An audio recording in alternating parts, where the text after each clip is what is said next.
Hello everyone, welcome back to another video. Today we'll be continuing What If Deadpool Wasn't Dragon Ball Part 2. Now, last month I did say if we get 10 likes we could do Part 2. And since the video got 11 likes, which is close, and we could start doing it. For this time, if we get another 10 likes, we'll continue this. I think I'll start doing like goals again because for one, I have other webs to do. And first off, before we start, I want to do a little quick announcement. So, if you wonder why I didn't continue all the other what ifs, it's because for one, I'm waiting until the manga chapter comes out, or two, I'm just not interested in doing these what ifs, or three, I just forgot. So yeah, those are three things why I took so long making videos. Either one of them waiting for a manga chapter, I just forgot, or just not interested in doing it, or either people are not interested in doing it, not interested in watching what ifs, I'll just stop making them. But I still gonna bring it back so that way I can get things off my mind a bit. But now I'm back, we can start doing this what if, and if you enjoy this what if, make sure you get 10 likes so we get part 3. Probably part 3 will be the finale. Hopefully not. So yeah, anyway, let us begin. So in the last part, I did say that Deadpool and Goku both beat up Frieza, with Frieza ended up dying to the Spirit Bomb. We're going to continue from there. So the Mannequins will be revived, thankfully. Piccolo gets revived, and the rest of the Sea Fighters gets revived. Deadpool, he still wants to go back to his universe, but he likes his universe better. It's more fun. Not only that, but somehow he's getting stronger from this universe. Of course, he's Deadpool. He can do whatever he wants. And since there's no Frieza, this means King Ko will never know who killed Frieza. So he's not going to go to Earth. And since he wants to go to Namek, for some reason Namek is gone. It's not destroyed, just gone. It's like someone wished the planet away, which confuses King Ko. And as I said before, he's not going to know where Earth is, at least for now. So King Ko is alive, thankfully. Well, not for everyone else, because King Ko is still an evil overlord, and he might take back the Frieza Force for himself. But yeah, that's the story for another day. Now, as for the Sea Fighters, they all begin to train on Earth. Well, not intensely, because they have no worries. Until a certain future warrior comes out. Future Trunks. He's quite confused of where's Frieza and King Ko at. They should be here by now. Not only that, but he should sense the Sea Fighters too, but they're not in the area he's at. So the first place he flies to is of course Mount Paosu. And once he arrives, Goku, Gohan, Piccolo, and Deadpool are training, which confuses Trunks even more. They're just weird guy fighting Piccolo, Gohan, Goku, and he doesn't even recognize him. Is he a friend of Goku or something? Okay, he now figured out what's going on. He's not from the past. He went to an alternate, different timeline. He doesn't know what happens in this timeline, but he's pretty sure that this person is not from this universe. He doesn't look like one, too. Of course, he could wear a costume or something, but he doesn't know. He's going to take his chances. Maybe he could save this universe. He could try to. And if not, he could come back in 3 years and help the others. So, I would say Trunks would still come to them, explain about the androids, giving them the heart virus, and then Trunks leaves, which everyone had begun to train for 3 years straight. Deadpool's not too worried. He even suggests an idea of finding the androids right now. But for some reason, Goku said nah, we should wait for them. That way, we can test our powers. Plus, Dr. Gero hasn't done anything yet. Which, Deadpool doesn't question it. He's like, alright, who cares?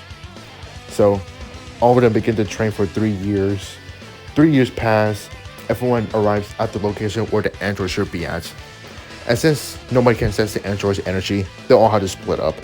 Which, unfortunately for Yamcha, Dr. Gero just impaled him, as per usual. Everyone begins to fight. Goku forgot to get the heart fires.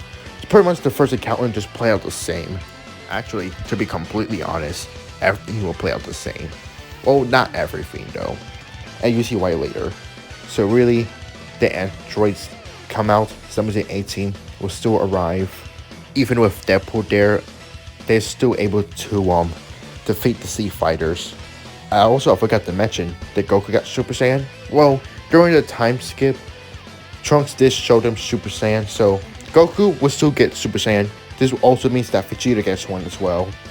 Gohan, this time he's close to getting it, although he's not there yet. But even with that, this still doesn't stand a chance to get the androids.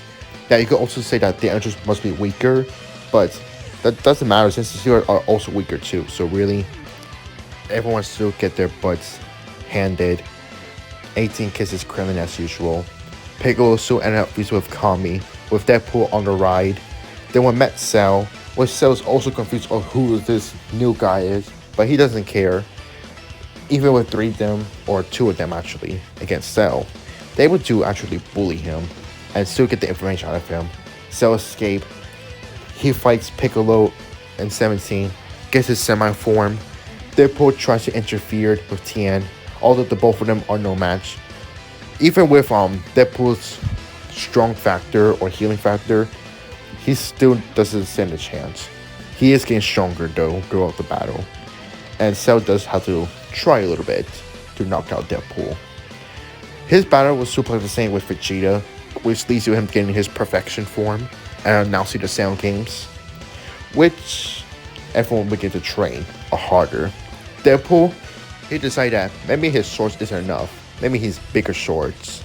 So he actually started to break it into a military place. Why he's doing this? Because he's Deadpool.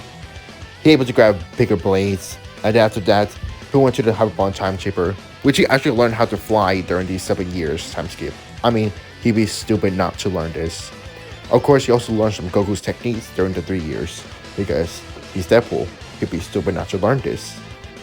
So he went into the Hyperbolic Time Chamber and began to train for a full year in the inside. Of course, not alone. He brought Piccolo, and the 2 of them began to train. Of course, Piccolo saw Deadpool very, very annoying and arrogant, but he started to get used to it, and the 2 became somewhat friends. So during this time, everyone began to train, relax, take breaks, until finally the Cell game arrived. Cell was looking forward to finding Goku. Of course, that red mask guy, Deadpool, it seems like his name, he seems pretty weird, but also pretty strong too. So, really, he actually looking forward to the tournament. Mr. Satan goes up, and he gets immediately get one-shotted. Goku goes up next, and the battle plays out the same.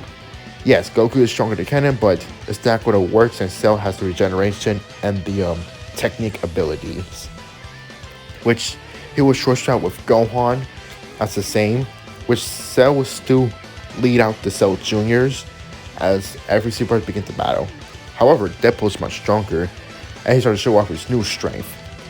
He activated, I'm sorry, I'm trying to not laugh to saying this, but Deadpool went Kaioken and defeat all the Cell Juniors. This catches Cell's attention, and he decided to kick Gohan away. Forget the child, he's gonna fight this guy first. Maybe if he did kills him, this might get Gohan activate his rage.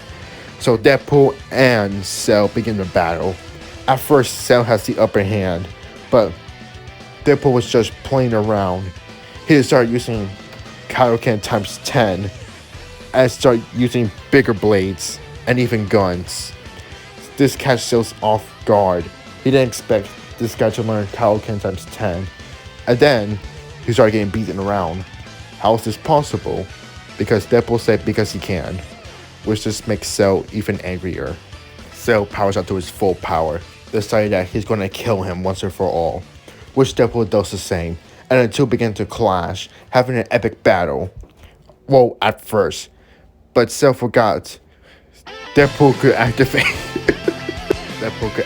Kaioken times 20. No, Kaioken times 30. Yes, this may tear apart Deadpool's body, but he doesn't care. He can handle it, but his body may not. So he's gonna make this quick. Cell catch off guard by this multiplier, and before he can even react, Deadpool punched Cell in the guts 20 times, which caused him to vomit both 17 and 18, causes Cell to go back to his imperfect form. This shocks Cell, but before he could do anything else, Deadpool starts slicing Cell like chopping off bread and bunching sushi.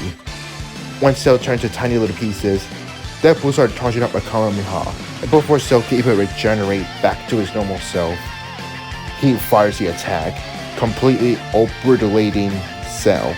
No regeneration this time. Cell is completely vaporized by the attack, which all the sequels are just shocked. And what the worst part is, the cameraman was recording all of this, catching Deadpool killing Cell. So sadly for Mr. Satan, he doesn't get the frame, but Deadpool does. Deadpool just embraced the crowd and the cameraman, enjoying the praise while he can. As for the Sea Fighters, they're all happy that David got an ally like him. Deadpool might actually surpass Goku and Vegeta, which just only makes the Saiyans more motivated to get stronger, since Deadpool is now their motivation to train harder.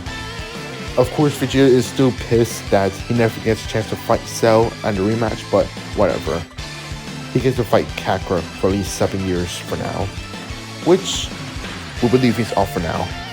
Now, if we get this video 10 likes, we do part 3, which is the Blue Saga. Right now, I just covered the Cell Saga / Android Saga. So yeah, thanks for watching. See you guys next time. Peace.